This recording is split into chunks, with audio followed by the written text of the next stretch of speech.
Assalamu alaikum students, welcome to your Mont 3 Islamiat class. Dear kids, open book page number 8. Students, here's a activity on book page number 8 and it's a very interesting activity. Students, he is Abdullah. Who is he? He is Abdullah.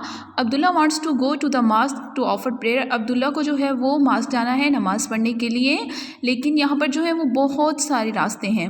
अब अब्दुल्ला को जो है वो mask का रास्ता बिल्कुल भी पता नहीं है कि मास्क है कहाँ पर.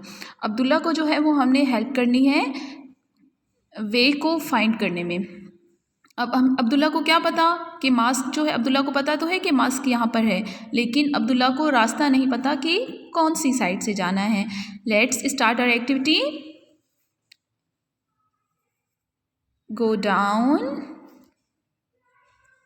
Left, go down, go right, go down, go left, go down, go right, go up, right, go up, go right and right, go down, go left, go down, go left, go down, go right, go up and go right.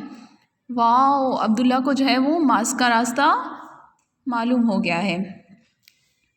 Now kids, it's your turn to find way on book page number 8. अल्लाह हाफिज़.